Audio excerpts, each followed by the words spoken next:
Good evening and welcome to Access Iowa City, a program about the rehabilitation and independent living movements here in southeast Iowa.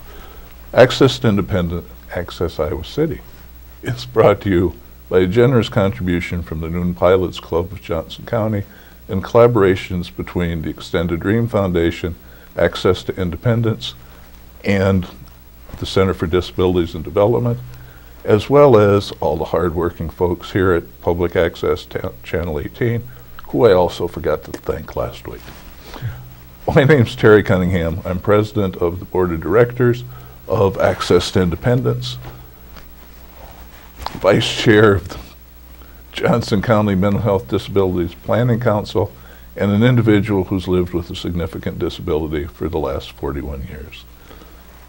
Tonight we're happy to have Doug Boothroyd, Director of Housing and Building Inspections in Iowa City, and Tim Hennis, Senior Building Inspector, back with us for part 2 of last week's shows. Welcome, gentlemen. Thank you. And as always, my co-host, Keith Ruff. Thank you. And our friendly fly, Herman, here, who wants his airtime. As we ended last week, we were talking some about accessibility requirements when modifications are done to buildings and what do and don't have to be done. Yes, we ended with that, and the change of use on different tenant spaces is, we kind of touched on that a little bit, and when they're required to be accessible and when they're not. And it's when you have we talked about change of use, so you're going from a retail to a restaurant, you may have a case where they take the clothing racks out, put in tables and chairs, and you're not expending that much money on something that would require a permit. Therefore, you may not have to provide an accessible route. But if you're in there doing a full-fledged remodeling, and it's a $100,000 job, then you're required to put $20,000 worth of money towards making an accessible route to that dining area to provide accessibility. And then there's also a checklist as far as, and number one is to get the people in there so they can enjoy the dining experience. Number two would be an accessible restroom within that place. So you don't have to, they're not required to spend beyond that 20%, but they're required to spend at least up to 20% of the project cost on accessibility issues.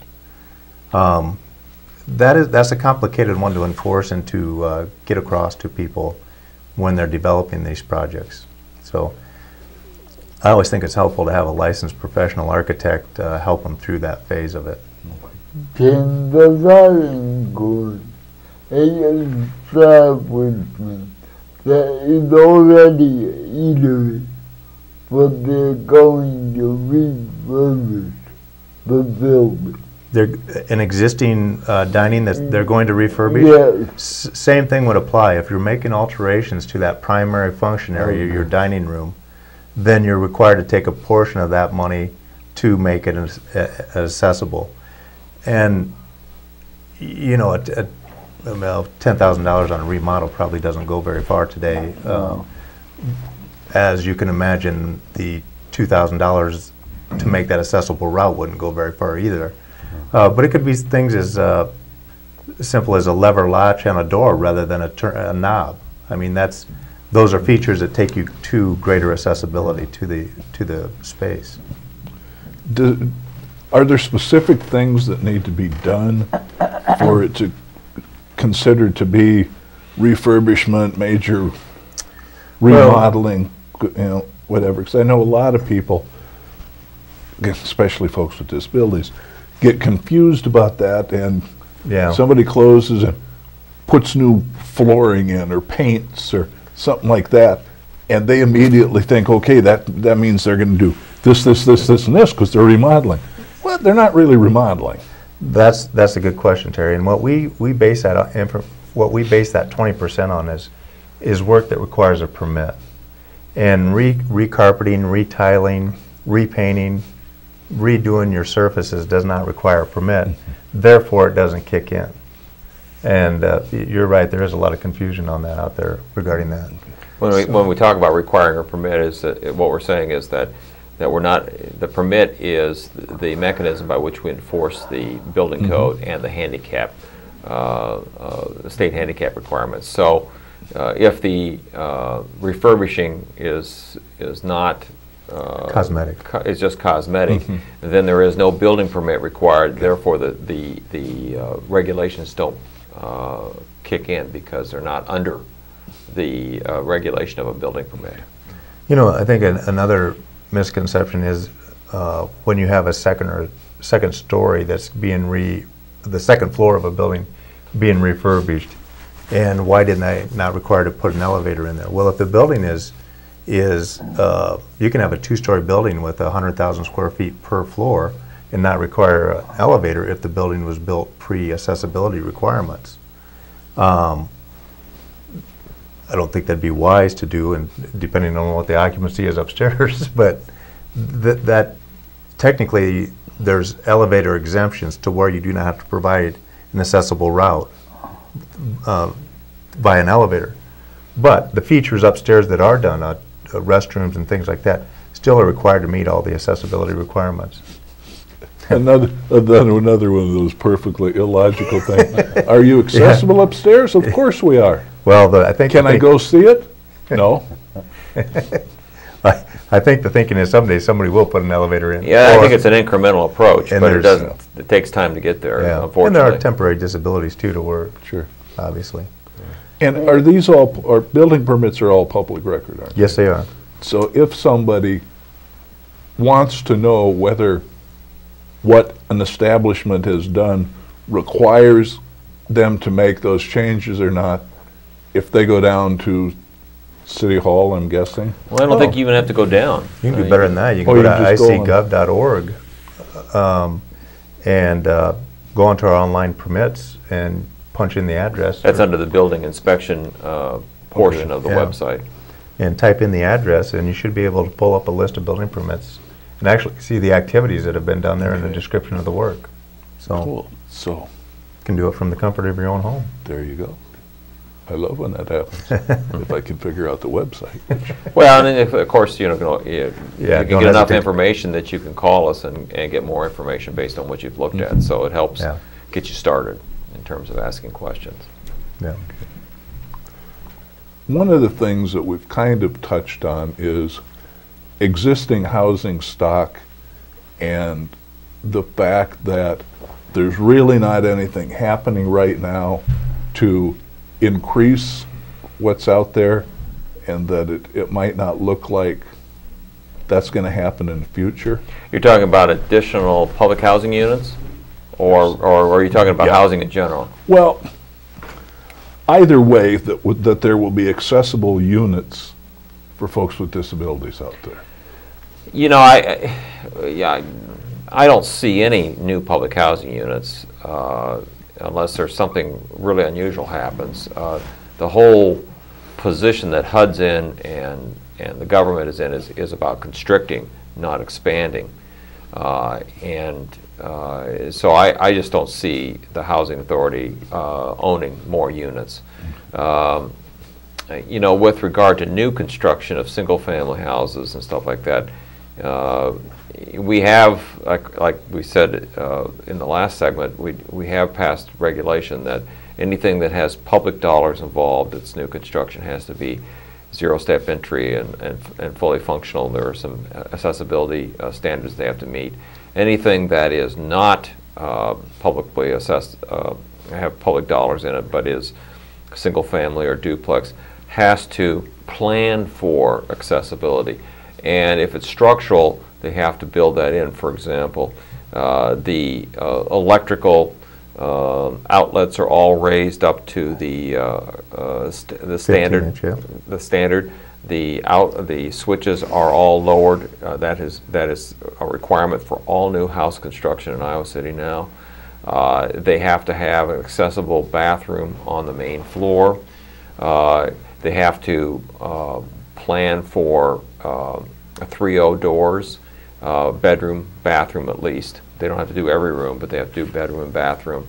And as Tim mentioned earlier, with regard to the ramp or the zero-step entrance, what they have to show is how they're going to make that work. So in a case where it's not feasible to ramp, what we require is that they install electrical wiring and make the stairway usable for chairlift, so that they don't have to go back and wire for it. It's there. It's just a matter of putting the appliance into the system. So we're making strides toward getting that message out. I think working with contractors to say, these are the things you need to do, keeps it in front of them all the time. You're finding more houses that may still have steps to the front porch, but many are going to, or you're seeing more houses with zero step from the garage. So you don't see it from the front, but you can get to the house through the garage with a zero-step entry, and you've seen those built around town. So, it's a snail's pace. There's no question about that. Yeah. It's an evolution. With regard to outlets and switches, once it becomes standard, it becomes routine. People don't have to think to want it. It's just it's just the way you do business, and that's what we're trying to get toward. But it's going to take a while, and but we are going in the right direction. We're the only community in the state of Iowa that requires new single-family and duplex. Well, I don't know. Maybe Coralville adopted it. I don't think so. I think Johnson County might. Johnson County adopted. Johnson County and Iowa City are the only communities in the state of Iowa that require this for new construction of single-family and duplexes. It's not perfect. It's not 100% where you might like it, but it's going in the right direction. Sure. And that's important. And the more people. As you can see, I'm 66. I hope that's not going to be out there for people to know. But this is confidential, right? Okay, so, but a lot of my friends at my age, because I just recently had this conversation, are actually looking for homes that have these features. At a minimum, zero-step entrance from the garage, so you can get into the house, first floor master bedroom, 3 doors, a bathroom that you can get in and get out, with the idea that you can stay in that house as long as you can, and when you get into your mid-60s, you're looking more likely this is going to be your last house, if you will. It seems kind of fatal, but it's going to be, and so you're going to want to make it right, so that you're not having to deal with steps, and that's a growing market, and I think we're going to see more pressure to see that happen more frequently. And I think it's important to remember, or to comment too, that these 8 accessibility, or these 8 minimum visitability standards that we put in the code were through collaboration with the Home Builders Association of Iowa City, and they supported that. So that was instrumental, I think, in having them on board when we. Yeah, they were very helpful in getting that through. They recommended that the City Council adopt it, and then they made the effort to go to the Board of Supervisors and get it adopted in the county. So you need that kind of collaboration to move things forward. And with that kind of support, I think it just gets the word out there more to builders. Sure.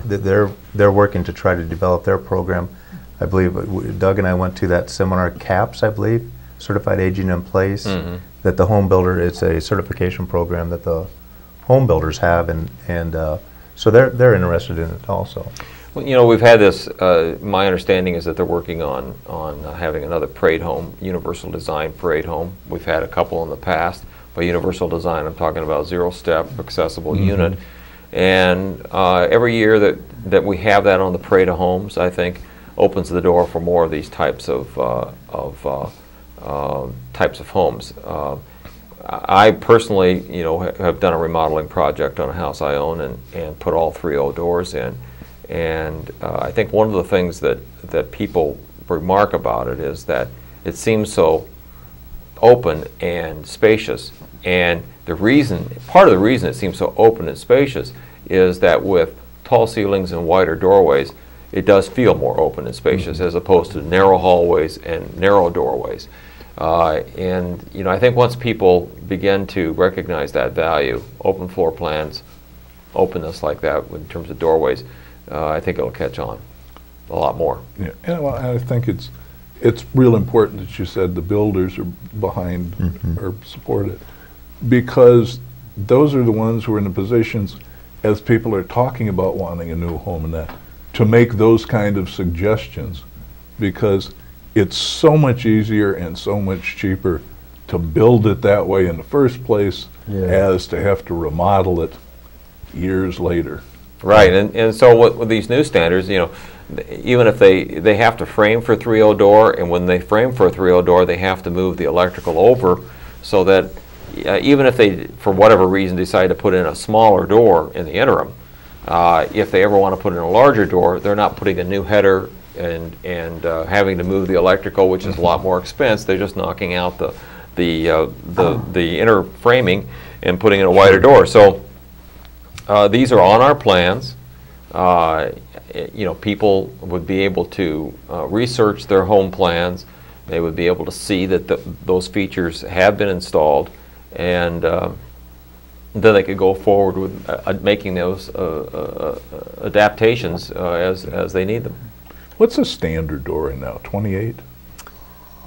A standard 2.6, a 30-inch wide door seems to be your standard bedroom door, and for the life of me, I haven't spent a whole lot of time researching it, but I cannot figure out how that became the standard width of a door. Had it been 36 inches, we wouldn't have this conversation. No, everybody would just assume that all doors have to be 36. But over, because hallways are supposed to be 36. So you just, you know. and maybe that's where it all started, where you had a 36 frame, hallway then and you then you trim. frame down. So, but yeah, it seems like the standard bedroom door is 36. You do see some houses out there that put like a 2'4" wide door, 28-inch wide door into a bathroom, which seems very small. It makes you feel like you need to walk sideways to get through it if you're walking. Yeah, I can't imagine. And as someone who's looked at a lot of different houses and apartments in my day, and the bathroom door is kind of a critical door in a residence. Absolutely. And I never could figure that out until I talked to an architect one time and said, you know, why is that the smallest door there is? I said, well, because it started years and years ago, because that's the only door in the house you never figure furniture has to be moved through. So you make it the smallest door. Well, that's the reason, I guess. Yeah. Now, I which is true. Every bathroom I've ever seen didn't have room for a sofa or an easy chair in there. I've heard people talk about their bathrooms that did, but well, having 3.0 doors in a house and a 0-step into the garage, which I have, I can't imagine having a house designed any other way. I mean, the convenience. Once you have it. Once you have it, you know, when I walk into a house that doesn't have those features, it just seems obsolete. It seems awkward. It seems tight and narrow and closed in. And you know, people just need to, you know, I think when people are doing new construction, there's so many things to think about. The customer oftentimes doesn't process that because they're worried about other issues like getting enough light into the room, or the size of the room, or where the room is located, and they leave the door sizing up to the professionals. So that's why it's really important to get the home builders involved in being a little bit more proactive about, you know, this is going to make getting that king-size bed into that bedroom a hell of a lot easier. Pardon the expression, but when you try to make that corner, if you've got a 3.0 door, it's going to go through. Yes, or freezers up and down and around corners and all of that fun stuff, washers and dryers. And we've talked about this in the office too, where you're required to frame the door for a 38-inch rough opening, which would accommodate a 36-inch door. So you have a 38-inch rough opening, which would future accommodate a 36-inch door. And then they actually come in and they frame it down, so they put a 2.6 door in there. So it almost seems like it's between the labor and the materials, it costs you more to reduce that down and put the smaller door in. Yeah, because if you price if you price a 3.0 and a 2.6 door, they're essentially the same price. So if you make the accommodation for a 3.0 door, but they still do. So you're not paying a lot more for it, and the framing doesn't cost you a lot more. So when they frame down, it actually adds cost to the house than if you just put the 3.0 door in to begin Well, with. and that was the discussion for years and years after the ADA first went in against it. Oh, it's going to add, thousands and thousands of dollars to any kind of construction because we have to do this and we have to do that.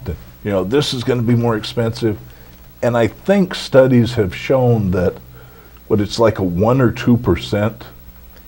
Well, what really maybe costs what is it actually retrofitting. adds. The Yeah. retrofit costs The retrofit more. cost, the building it new is essentially not going to be more expensive, and so It just makes that sense. right.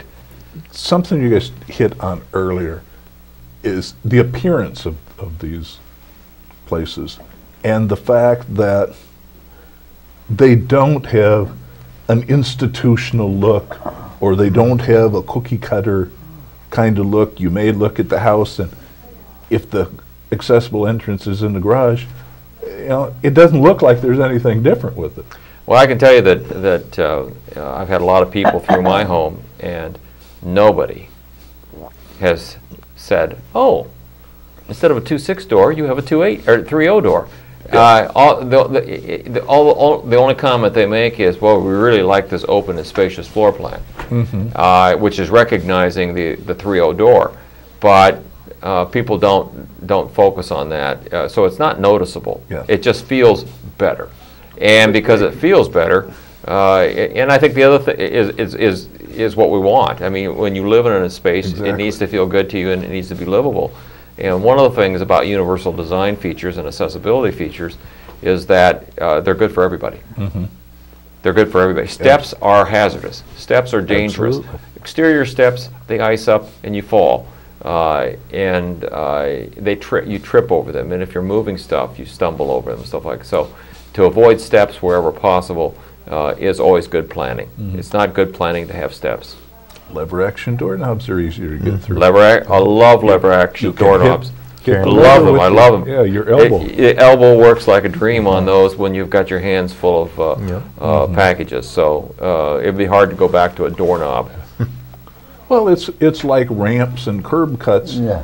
and people not thinking twice about them being there anymore, whether you're carrying bags of groceries or pushing baby carts or whatever. I have never been someplace where the option is a ramp or the stairs, and then unless it was little kids running away from their parents, and people go, "Oh, nope, gotta use the steps. The ramps for folks with disabilities." Yeah. Everybody was, or electric doors. Yeah. it's- Never heard anybody complain that the door opened by itself. Right. Yeah. No, curb ramps at intersections are very popular, and of course it's hard to believe. I remember when none of them had curb ramps back in the 60s and 70s, and now people expect that, they enjoy that. It makes it easier to walk across the intersection, and so that's just another example of how accessibility features are embraced by everybody. It have become part of everyday life once people experience it and know what it is. Now So it's if they considered- could get into more homes that had that, and notice the light switches, or I like the windows that are in a lot of houses that instead of the push up and down are the ones that push sideways. The sliders. Those are a whole lot easier for me to use personally, but I think they let in more light. But And lowering your window height so that you can see out without being enclosed is also an important thing too. Although it's not a requirement, but it is something that people enjoy having. In general, Tim or Doug, either one, do we see less of a resistance by architects and builders to being put in? No, I don't think we see a resistance. Is that the question? Do we see a resistance from architects? Less, Oh, less resistance. yes. Yeah, they're obligated to design, you know, a licensed architect's obligated to design to the code standards. Okay. And I don't think it's a resistance. I just think it's, especially on a new building, I don't think there's ever an issue with that. It's fully accessible. Okay. Where it gets to be a little complicated is on existing buildings on how to do that. Retrofits. Retrofits where you have the building right up to the front property line and there's a step up into it. Well, they're really not allowed to just build out on the sidewalk without going to the city and getting permission to build on the public way. Okay. And that becomes a liability to the city. So we've got to make sure all the I's are dotted and T's crossed regarding a proper ramp and such on the public way, so it doesn't create a trip hazard or things like that. Yeah.